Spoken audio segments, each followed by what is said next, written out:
Orlan 10E, Indonesia-Rusia jalin kerjasama drone. Indonesia dan Rusia mulai mendekat di dunia drone. Tapi pertanyaannya, apakah Orlan 10E akan menjadi salah satu teknologi yang memperkuat kemampuan pengintian TNI? Di tengah perkembangan perang modern yang semakin bergantung pada drone, Indonesia juga terus mencari cara untuk memperkuat kemampuan pengawasan dan pengintian dari udara. Salah satu nama yang menarik perhatian adalah Orlan 10E. Drone pengintai buatan Rusia yang dirancang untuk menjalankan misi Intelligence Surveillance and Reconnaissance atau ISR.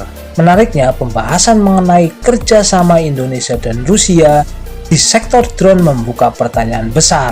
Apakah hubungan ini hanya sebatas kerjasama teknologi atau bisa berkembang menjadi sesuatu yang jauh lebih besar? Orlan 10E bukanlah drone tempur seperti Bayraktar TB2 atau MQ-9 Reaper. Kekuatan utamanya justru berada pada kemampuan mengumpulkan informasi dari udara. Drone seperti ini dapat digunakan untuk mengawasi wilayah, memantau pergerakan di lapangan, mengidentifikasi objek, serta memberikan informasi kepada pasukan yang berada di darat. Dan dalam peperangan modern, informasi bisa menjadi senjata yang sangat menentukan. Bayangkan sebuah unit militer harus mengetahui apa yang terjadi di wilayah yang sulit dijangkau. Daripada mengirim pesawat berawak dan mengambil risiko besar, drone pengintai dapat digunakan untuk mendapatkan gambaran situasi dari udara. Disinilah konsep Orlan 10E menjadi menarik. Namun ada satu hal yang jauh lebih penting. Jika kerjasama Indonesia dan Rusia benar-benar berkembang di sektor drone, maka yang harus diperhatikan bukan hanya soal membeli platform. Yang menarik adalah kemungkinan transfer teknologi, pengembangan kemampuan lokal, pelatihan operator, hingga integrasi drone dengan sistem pertahanan Indonesia. Sebab Indonesia sebenarnya tidak hanya membutuhkan drone untuk terbang. Indonesia membutuhkan ekosistem drone, mulai dari sensor, komunikasi, pengolahan data, sistem kendali, sampai kemampuan memproduksi dan merawatnya sendiri. Kalau kemampuan itu berkembang, dampaknya bisa jauh lebih besar. Drone pengintai dapat menjadi mata-mata bagi pasukan darat, membantu pengawasan wilayah perbatasan, hingga mendukung operasi militer ketika kondisi di lapangan berubah dengan cepat. Tetapi tentu saja kerjasama pertahanan dengan Rusia juga bukan perkara sederhana. Indonesia harus mempertimbangkan kompatibilitas sistem, kebutuhan operasional TNI, aspek logistik, serta bagaimana teknologi tersebut bisa ditempatkan dalam strategi pertahanan nasional. Jadi, Orlan 10E jangan hanya dilihat sebagai sebuah drone. Yang lebih menarik adalah apa yang bisa terjadi jika kerjasama Indonesia-Rusia di bidang drone benar-benar berkembang. Apakah Indonesia akan sekedar menjadi pengguna, atau justru perlahan membangun kemampuan sendiri dengan memanfaatkan kerjasama teknologi? Dan kalau skenario kedua benar-benar terjadi, peta kekuatan drone Indonesia bisa berubah cukup signifikan. Pertanyaannya sekarang bukan lagi apakah Indonesia membutuhkan drone, tetapi seberapa jauh Indonesia siap menguasai teknologi sendiri. Dan jika kerjasama dengan Rusia terus berkembang, Orlan 10E bisa saja menjadi bagian dari babak baru perjalanan drone militer Indonesia.